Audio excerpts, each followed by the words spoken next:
Shalom Bapak Ibu Saudara yang dikasihi Tuhan. Luar biasa. Ya, saya percaya Tuhan itu ajaib dan dahsyat luar biasa. Dia bisa pakai segala macam cara untuk menyatakan kuasa dan mujizatnya. Malam hari ini melalui teknologi yang luar biasa, Zoom, kita dari berbagai tempat, dimanapun, saudara, bisa dengar firman, bisa bersekutu dan berfellowship. Ini luar biasa, saudara. Dahsyat. Ya, di zaman Tuhan Yesus tidak seperti ini. Saya percaya Tuhan pakai semua cara untuk menyampaikan kebenaran dan kuasanya. Nah, malam hari ini saya mengucap syukur dan terima kasih kepada pengurus yang sudah memberikan saya kepercayaan. Saya sekarang lagi ada di kota kecil Tentena bersama-sama dengan para alumni juga, alumni dari Harvest. Mereka ada di belakang saya dan sekaligus jadi pendoa saya, alumni yang ke-59. Ya, mereka tetap bersemangat dan saya percaya dari Harvest inilah, saudaraku, wadah ini akan bermunculan orang-orang yang menangkap gerakan Tuhan, orang-orang yang bergerak. Tuhan tidak cari orang yang mampu, Tuhan tidak cari orang yang jago, Tuhan tidak cari orang yang hebat, tapi Tuhan cari orang yang mau bergerak bersama dengan Tuhan. Dia akan urapi saudara. Hari-hari ini kita akan masuk dalam satu dimensi yang luar biasa. Beberapa pendoa sudah dapat pernyataan Tuhan bahwa tahun 2025 akan lebih banyak lagi gerakan penginjilan, banyak lagi jiwa-jiwa yang akan diselamatkan. Oleh karena itu saya mau katakan kepada saudara, beri hidup saudara, beri hatimu bagi Tuhan. Tuhan tidak cari orang yang kuat, Tuhan tidak cari orang yang mampu, tapi Tuhan cari orang yang mau dipakai Tuhan. Nah, bersyukur pada saat ini satu kebenaran firman Tuhan. Kita buka dalam Kisah Rasul pasal 3 ayat yang ke-6. Ya, saya mulai dari ayat ini dulu. Ayo kita buka Kisah Rasul pasal 3 ayat yang ke-6. Ya, firman Tuhan berkata, tetapi Petrus berkata, emas dan perak tidak ada padaku, tetapi apa yang kupunyai, kuberikan kepadamu. Demi nama Yesus Kristus, orang Nazaret itu, berjalanlah. Luar biasa ayat ini, saudaraku. Saya jujur aja, ayat ini yang membakar roh saya, saudara. Sehingga hari ini, sampai hari ini, saya tetap eksis dalam penginjilan. Dari kota ke kota. Saya baru pulang dari Gorontalo, saudara. Dan ada beberapa orang muslim di sana saya baptis, saudara. Dan saya melihat lawatan Tuhan begitu dahsyat terjadi. Hari-hari ini penuaian sedang terjadi, saudaraku. Tuhan pakai siapa aja yang mau, saudaraku. Yang mau pergi bagi Tuhan. Yang mau bergerak bagi Tuhan. Dia akan urapi, saudara. Nah, ketakutan dan kemalasan ini yang bikin kita nggak mau bergerak. Anda ingat nggak? Dalam Alkitab di Kisah Rasul pasal 4, murid-murid itu nggak minta pembelaan loh. Murid-murid Yesus waktu mereka kumpul dan berdoa, mereka nggak minta, Tuhan, bela kami, Tuhan, selamatkan rumah kami, selamatkan, mungkin nggak ada mobil ya, kalau mungkin sekarang kita berdoa, Tuhan selamatkan harta kami, jagai keluargaku, lindungi anak-anakku. Mereka nggak doa begitu loh, saudara. Kisah Rasul pasal 4 mereka justru berdoa, Tuhan, lihat orang-orang yang membenci Engkau menyerang kami, tetapi berikan kami keberanian memberitakan firman Tuhan. Mereka nggak minta yang lain. Ketika mereka sedang berdoa, terjadi kegoncangan, Roh Kudus bergerak luar biasa. Roh Kudus menaruh hati mereka satu keberanian untuk memberitakan firman Tuhan. Coba saudara, semua kita ini punya keberanian beritakan firman Tuhan. Jangankan beritakan firman Tuhan, kadang-kadang mau doa makan saja, kita makan di KFC, makan di restoran, mau doa saja kita takut. Kita masih malu, gimana memberitakan firman, saudara. Nah, hal ini penting, saudaraku, kita mempelajari kenapa Petrus bisa berani seperti itu. Petrus berkata begini, emas dan perak tidak ada padaku, tetapi apa yang kupunyai, kuberikan kepadamu. Nah, saudara, apa yang Petrus punya? Kalau zaman sekarang kebalik. Pendeta-pendeta banyak emas dan peraknya, saudara. Tapi saya khawatir apa yang Petrus punya, mereka nggak punya. Nah, kita harus memiliki apa yang Petrus punya. Dengan pedenya, Petrus ngomong begini, Apa yang kupunyai, kuberikan kepadamu. Ini bukan perkataan sombong, bukan perkataan yang merasa hebat, tidak. Tetapi dalam perkataan ini ada satu pengenalan yang luar biasa dari Petrus terhadap Tuhan. Satu hubungan yang luar biasa ketika Petrus pede sekali dia bicara, emas dan perak tidak padaku, tapi apa yang kupunyai, kuberikan kepadamu. Saya berdoa supaya hari-hari ini gerejamu punya apa yang Petrus punya, hidupmu engkau memiliki apa yang Petrus miliki, saudara. Mari kita kejar itu. Kejar apa yang Petrus miliki? Nah, Petrus bilang begini awalnya, emas dan perak tidak ada padaku. Ternyata saudaraku, fokus yang bikin kita berhasil dalam pelayanan bukan masalah emas dan perak, bukan bicara masalah materi, saudara. Jangan kita dibelokkan hati kita yang murni, hati kita yang terus melayani Tuhan oleh perkara-perkara jasmani. Kalau kita pelajari dalam Alkitab, saudaraku, Anania Safira itu bisa mati loh, saudara. Cuma gara-gara apa? Hati mereka terjerat oleh apa? Sesuatu ketabakan, oleh harta, oleh mamon. Begitu juga Simon dalam Kisah Rasul pasal 8. Simon mantan penyihir, dia bertobat, sudah dibaptis. Tapi ketika dia lihat apa Petrus Yohanes diutus dari Yerusalem ke Samaria untuk menumpangkan tangan bagi orang Samaria supaya terima Roh Kudus, karena waktu itu orang Samaria mengalami lawatan Tuhan karena pelayanannya Filipus, diperlengkapi pelayanan Filipus.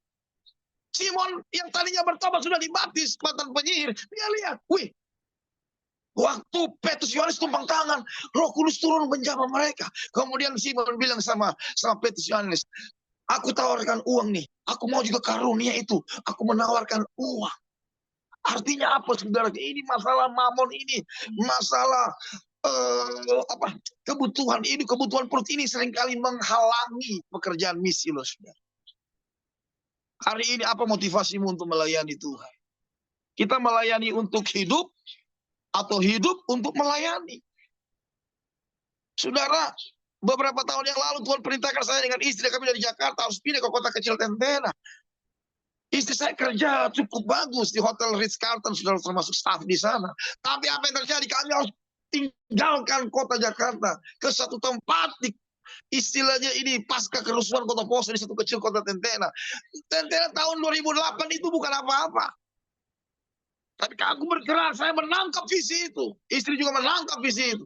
Dan apa yang terjadi? Kami pergi dan kami lihat sampai hari ini terjadi banyak lawatan. Kesaksian-kesaksian begitu banyak, saudara. Orang-orang yang dibaptis sudah ratusan, bahkan mungkin ribuan, saudara. Saya juga nggak bisa hitung lagi. Apa yang kita harus punya hari ini, saudaraku?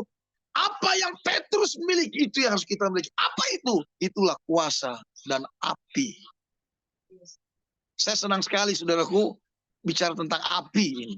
Hari ini saya mau tanya saudara-saudara, menjadi koreksi bagi kita. Kita masih punya api enggak? Masih ada api enggak dalam hidup kita? Masih ada api enggak dalam doa-doa kita? Dalam penyembahan kita? Masih ada air mata doa enggak? Masih ada air mata penyembahan enggak yang tertumpah di hadapan Tuhan waktu kita nyembah, waktu kita memuji Tuhan dengan sungguh-sungguh. Itu yang bikin saya sampai hari ini roh saya tetap menyala-nyala sejak saya bertobat dari tahun 1998 ya saudaraku, sampai detik ini roh saya itu nggak bisa tenang, nggak bisa diam, bergolak terus jalan terus. Besok saya sudah harus berangkat lagi ke daerah Morowali sudah untuk pelayanan di sana. Terus tembak lagi ke Gorontalo, terus jadwal untuk perayaan Natal begitu padat, dan disitulah pas firman disampaikan. Saya pernah saudara melayani Natal, tapi ujung-ujungnya baptis orang. Nah, ini kan melayani Natal, saudara. Melayani Natal kan beda dengan ibadah biasa.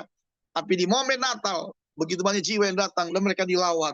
Mereka dibaptis, saudara. 3 ukuran ini, 3 barometer ini.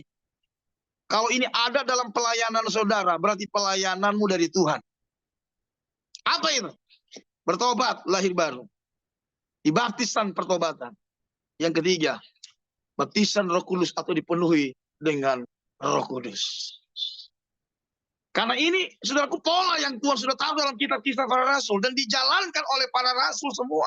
Yesus pun bilang sama para murid, dia larang murid-muridnya tinggal di Yerusalem, ya, sampai kalian diperlengkapi dari kuasa tempat yang maha tinggi, baru pergi pelayanan. Hari ini, mari kita kembali kepada dasar yang Tuhan Yesus sudah letakkan bagi gerejanya. Cuma yang paling parah sekarang, gereja-gereja Yesus mendirikan kebenaran diri sendiri. Mereka mendirikan kebenaran sesuai dengan doktrin dan apapun jadi aturan gereja mereka. Hari ini kita kembali kepada firman Tuhan yang murni, supaya kuasanya bekerja dan kita bisa dipakai Tuhan luar biasa. Sama semua kita di hadapan Tuhan, saudara. Tuhan tidak pernah pilih beda-bedakan orang. Semua kita akan dipakai luar biasa.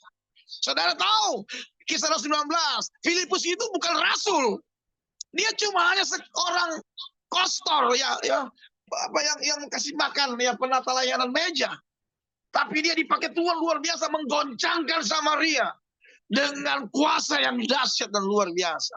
Saya berdoa semua yang hadir di Zoom ini, engkau akan pergi menyatakan kebenaran dengan kuasa yang luar biasa. Engkau tidak perlu takut akan masalah hidupmu, sakit penyakitmu, masalah rumah tangga. Tuhan akan bereskan itu. Yang penting kau sibuk dengan Tuhan. Engkau fokus kepada Tuhan. Percayalah, mujizat pasti terjadi dalam hidup saudara. Saya berdoa engkau tangkap ini kebenaran ini. Nah, saya mau bicara tentang api. Saya tertarik sekali dengan api tadi. Mari kita buka satu kebenaran firman Tuhan di dalam 1 Raja-Raja ayat 18. 1 Raja-Raja pasal 18 ayat 24. Boleh saya minta tolong Bapak Joyce, Ibu Joyce Kalalo dari Manado, Sulut. Ibu Joyce, shalom. Firman Tuhan coba. Ibu Joyce Kalalo, ya, ini saya orang Manado juga, salam buat Ibu Joyce Kalalo. Tolong Ibu Joyce bacakan 1 Raja-Raja pasal 18 ayat 24. 18 ayat 24. Silakan Ibu. Kemudian biarlah kamu memanggil nama Allahmu, dan aku pun akan memanggil nama Tuhan. Maka Allah yang menjawab dengan api, dialah Allah. Seluruh rakyat menyahut katanya, baiklah demikian. Wow, saya terima kasih Ibu Joyce, ya. Saya tertarik dengan firman ini luar biasa. Allah yang menjawab dengan api, dialah Allah. Amin. Nah, ini kita tahu bersama bagaimana peristiwa, ya. Peristiwa bagaimana ketika Nabi Elia, saudaraku, berhadapan dengan 450 Nabi Baal, dan kemudian ada pertandingan di sana, saudara. Dan Nabi berkata, ayo kita tandingkan. Mana Tuhan yang benar, mana Allah yang benar. Dan Elia berkata, Allah yang menjawab dengan api, dialah Allah. Kalian bikin korban, kalian bikin mesbah di situ, kami juga akan bikin. Tapi apinya minta dari Tuhanmu. Kalau itu butuh Tuhan, dia pasti akan jawab dengan api. Nah, Tuhan itu menjawab dengan api. Anda ingat dari Alkitab, pernyataan Tuhan, kehadiran Tuhan kepada satu pribadi-pribadi. Banyak kali dia menyatakan diri dalam nyala api. Bagaimana ketika Musa ketika mengalami pernyataan Tuhan di padang gurun, dia lihat semak terbakar, ya, tapi tidak hangus, saudara. Dan Tuhan menyatakan dirinya berbicara dari dalam api itu. Dan kemudian dalam peristiwa Elia ini, saudara, berhadapan dengan 410 Nabi Baal. Dan pada perjanjian baru, saudara, Kisah Rasul 2 menjelaskan lagi lidah api. Haleluya, amin. Lidah api ketika turun kepada para murid. Ketika turun kepada umat Tuhan, apa yang terjadi? Tadinya Petrus dan seluruh teman-temannya para murid, saudaraku, pada ketakutan. Bahkan sampai, saudara, waktu Yesus mau naik ke sorga, mereka masih menawarkan agenda mereka kepada Yesus. Ini yang saya bingung dengan para murid, saudaraku. Orang kalau nggak ada api begitu, saudaraku, ya. Mereka sampai ngomong kepada Yesus begini, Guru, kapan engkau memulihkan kerajaan bagi Israel? Pola pikir murid-murid itu masih ada berpikir secara duniawi, karena agenda mereka sebenarnya mau menjadikan Yesus sebagai raja politik di Yerusalem. Ya, mereka mau menjadikan Yesus sebagai raja karena mereka melihat Yesus itu orang sakti bagi mereka. Lumpuh berjalan, buta melihat. Nih kalau jadi raja, wah mantap nih. Nggak ada yang sakit di Yerusalem. Apalagi, saudaraku, 5 roti 2 ikan bisa kasih makan 5.000 orang. Para murid berpikir, wah ini kok jadi raja, nggak ada krismon, nggak ada kelaparan di Yerusalem. Itu agenda para murid. Sehingga Yesus harus ketika dia bangkit dari orang mati, dia bangkit dari kematiannya, masih ada waktu 40 hari. Dia bersama-sama dengan para murid. Dan selama 40 hari itu, Yesus berbicara tentang kerajaan Allah. Kenapa? Karena pada waktu itu, para murid ingin memaksa Yesus menjadi raja secara politik. Dan Tuhan harus menjelaskan selama 40 hari, supaya agenda mereka rontok. Sehingga digantikan dengan agenda kerajaan Allah. Tapi saudara, coba Anda lihat Kisah Rasul pasal yang pertama. Mari kita buka ayat yang ke-8, saudara. Kisah Rasul pasal yang pertama ayat ke-6, ayat 6 sampai ayat yang ke-8. Tolong bisa bantu saya baca, Bapak Jabit. Iya, Pak Jabit ya. Tolong. Kisah Rasul pasal 1 ayat 6 sampai 8. Maka bertanyalah mereka yang berkumpul di situ, Tuhan, mahukah engkau pada masa ini memulihkan kerajaan bagi Israel? Jawabnya, engkau tidak perlu mengetahui masa dan waktu yang ditetapkan Bapa sendiri menurut kuasanya, tetapi kamu akan menerima kuasa kalau Roh Kudus turun ke atas kamu, dan kamu akan menjadi saksiku di Yerusalem dan di seluruh Yudea dan Samaria dan sampai ke ujung bumi. Nah, saudara lihat di sini, saudaraku, suatu kebenaran yang luar biasa. Yesus ini sudah mau naik ke sorga loh. Murid-muridnya masih saja, saudaraku, masih saja menawarkan agenda mereka. Masih saja menawarkan kepada Yesus, kapan guru? Kapan Tuhan kau memulihkan kerajaan bagi Israel? Apa yang kata Yesus? Apakah Yesus langsung setuju apa yang mereka katakan? Ayat 7 kita lihat. Jawabnya, engkau tidak perlu mengetahui masa dan waktu yang ditetapkan Bapa sendiri menurut kuasanya. Yesus katakan kepada muridnya, engkau nggak perlu kepo. Engkau nggak perlu sok tahu. Artinya, bukan itu tujuannya, bukan itu prioritasnya. Kita perlu menanggalkan semua agenda-agenda dalam hidup kita ini, saudara. Ya, saya dulu waktu, kalau saya tidak mengandalkan agenda dan kemauan saya, mungkin saya nggak akan ke daerah dan nggak mau jadi penginjil. Lebih baik saya jadi pengusaha saja ya. Tapi ya itulah, karena kalau kita harus rontokkan semua pemikiran kita, kemauan kita, agenda-agenda pribadi, dan harus kita mengikuti agenda kerajaan Allah. Dan di dalamnya kita melihat mujizat pasti terjadi, dan Tuhan pasti menolong kita, saudara. Nah, kita lihat. Ada hal yang lebih penting yang Yesus tawarkan kepada murid-muridnya. Ada hal yang lebih penting, lebih utama, Tuhan Yesus tawarkan kepada gerejanya, kepada anak-anak, kepada muridnya. Apa itu ayat 8?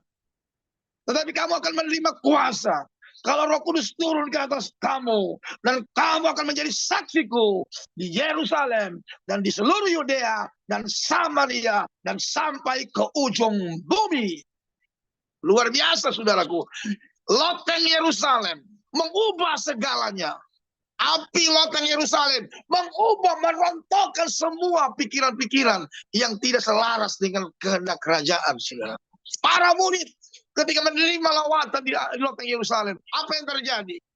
Petrus bangkit dengan kuasa. Petrus bergerak dengan kuasa. Murid-murid berubah total. Bahkan yang secara fisik saya lihat di sana, saudaraku, roh pelit hancur, saudara. Bayangin, mereka sampai jual properti, jual tanah, jual, wah ini secara manusia. Nah, orang Yahudi itu terkenal pelit loh, saudara. Orang Yahudi terkenal pelit loh, saudara. Ya, tapi Anda lihat pada waktu mereka menerima api loteng Yerusalem berubah. Sampai jual tanah, jual rumah, dibawa di kaki rasul-rasul. Ananias Safira pada kakinya mati. Kenapa? Mereka menolak sistem yang Tuhan sudah taruh dalam persekutuan itu. Tuhan mau itu diserahkan semuanya, tapi mereka tahan setengah, saudara. Anda bayangkan, inilah penghambat-penghambat lawatan.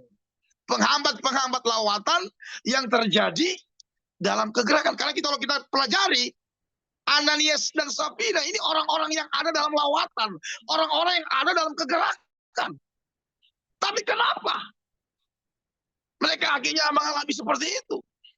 Bahkan Simon dalam kisah 8, Simon sang mantan ahli sihir itu bertobat, tapi hatinya masih diikat dengan ketamakan. Kenapa? Padahal kalau kita lihat Simon ada dalam lawatan. Dia melihat saudaraku Filipus melakukan mujizat-mujizat. Dan Alkitab berkata, kisah 8 berkata, dia terpesona, dia kagum. Dia ada dalam lawatan. Hati-hati saudara. Walaupun kita ada dalam lawatan pun bisa terhilang loh saudara. Walaupun kita ada dalam sebuah lawatan, kita bisa terhilang. Karena kenapa? Kita melakukan agenda kita sendiri. Kita melakukan kemauan kita sendiri, saudara. Tapi hari ini saya tidak panjang lebar karena waktu, saudara. Ayo buka hati, saudara. Miliki apa yang Petrus punya, saudara. Dan minta malam hari ini, engkau harus terus diperbaharui lagi.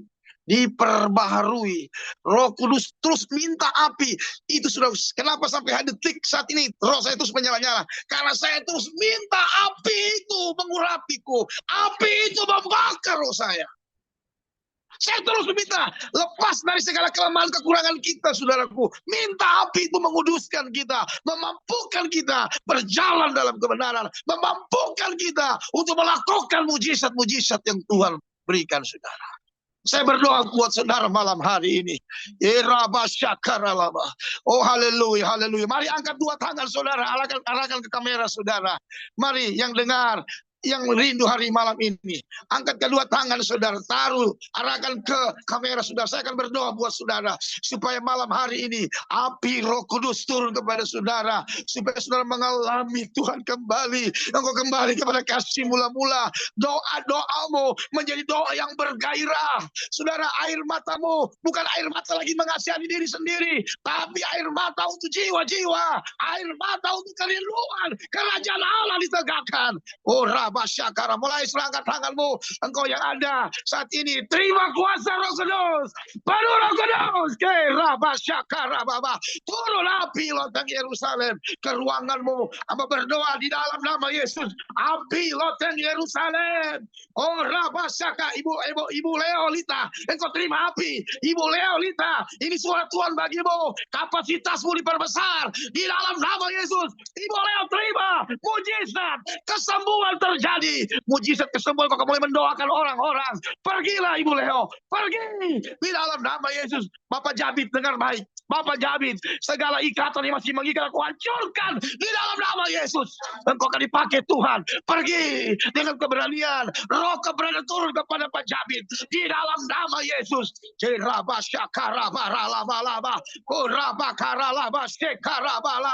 Oh aku berdoa, Bapak Odi, Bapak Odi Dumondor, angkat tanganmu. Walaupun engkau sering berkata engkau tidak mampu, tapi malam hari ini kuasa Tuhan turun kepadamu.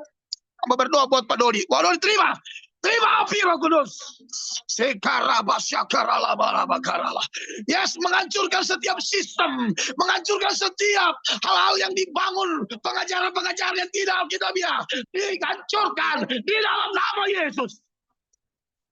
Pak Dodi, engkau akan mengalami, Tuhan akan angkat engkau untuk mengenal perkara-perkara yang rohani. Engkau diberkati oleh Tuhan. Kiraba, aku berdoa buat Ibu Ramona Sihaan yang di Medan Sud. Angkat tangan Ibu, angkat tangan Ibu. Yes, saya merasakan api itu turun kepada Ibu Ramona. Ibu Ramona terima api itu Ibu. Kiraba karala, terima yuk dalam nama Yesus. Yes, penuh Roh Kudus. Mulai berbahasa-bahasa yang baru. Seradamasyakaralah. Penuh Roh Kudus. Penuh Roh Kudus Ibu Ramona. Kerabakarabasyakarala. Yes. Jangan Ibu Ramona. Engkau akan dipakai Tuhan. Dengar suara Tuhan Ibu Ramona. Tahun depan engkau akan dipakai Tuhan untuk memberitakan firman kepada keluargamu yang belum bertobat. Di dalam nama Yesus. Taruhlah keberanian bagi Ibu Ramona.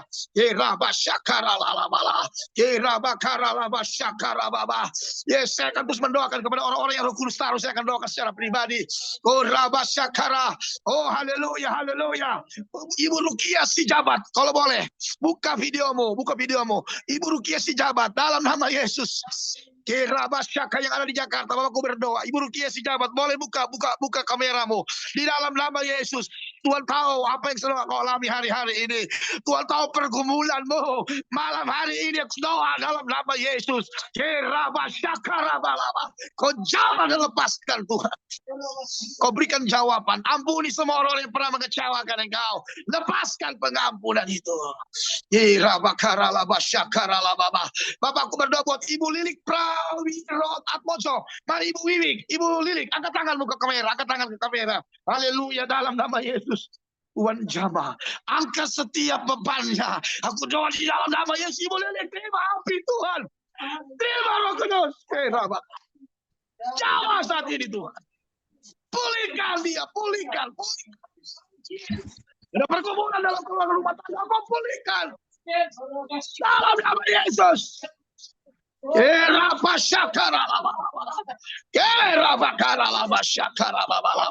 Haleluya, haleluya, haleluya, haleluya. Ibu Maria Hera, angkat tanganmu. Ibu Maria Hera, angkat tangan kepada Tuhan. Yes, Bapak, aku berdoa bagi Ibu Maria Hera. Di dalam nama Yesus, api Tuhan menyentuh dia malam hari ini. Oh, Bapak, api doa, api doa. Ibu Maria, ini yang Tuhan katakan kepada malam hari ini. Tambahkan lagi intensitas pujian dan penyembahanmu kepada Tuhan. Doa-doamu di dalam nama Yesus. Tuhan akan kembalikan apa yang pernah hilang dari hidupmu, Ibu Maria Hera. Dengar, Tuhan akan kembalikan di dalam nama Yesus. Ibu Joyce Kalalo di Manado Sulut, angkat tanganmu, arahkan ke kamera. Ibu Joyce Kalalo, angkat tanganmu, arahkan ke kamera. Di dalam nama Yesus, jamah Ibu Joyce Kalalo, Tuhan. Aku doa dalam nama Yesus, berikan dia roh yang bisa mengampuni orang-orang yang menyakiti hatinya. Kuatkan dia malam hari ini. Aku lepaskan kuasa-Mu di dalam nama Yesus. Semua kami yang ada di Zoom ini mengalami Tuhan, mengalami api Roh Kudus. Terima kasih. Yes, dalam nama Yesus, dalam nama Yesus. Haleluya, haleluya, haleluya, haleluya, haleluya. Api Tuhan. Ibu Dewi S dari Samarinda, angkat tanganmu, arahkan ke kamera. Ibu Dewi S, angkat tanganmu, arahkan ke kamera. Bapak, aku berdoa bagi Ibu Dewi S. Dalam nama Yesus, jamah dia malam hari. Yes, rasakan ada hadirat Tuhan yang turun kepadamu malam ini. Tuhan balut hatinya Ibu Dewi. Balut hatinya Tuhan. Hamba doa dalam nama Yesus. Tuhan tolong peluk. Peluk Ibu Dewi malam hari ini. Ibu Dewi, kau terima. Ada pelukan yang hangat dari Tuhan Yesus malam hari ini. Yang memberikan engkau kekuatan yang baru. Engkau akan terbang seperti burung Raja Wali. Engkau akan terbang tinggi.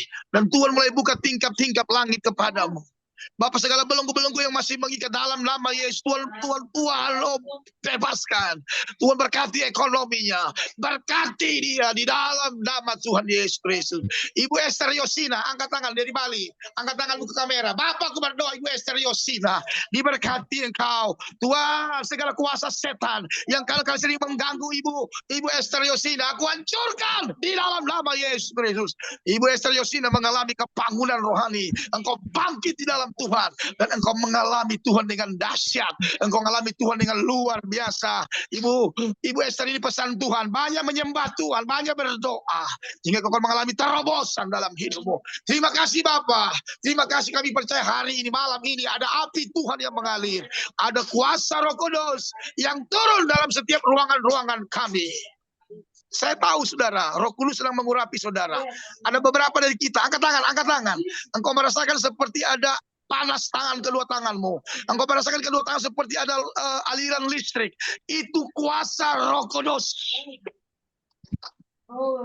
Terima apa yang Petrus punya dalam hidupmu. Aku doa di dalam nama Yesus. Terima kasih Bapak. Aku lepaskan berkat-Mu. Dalam nama Tuhan Yesus kami sudah berdoa. Haleluya. Sama-sama katakan. Amin. Amin.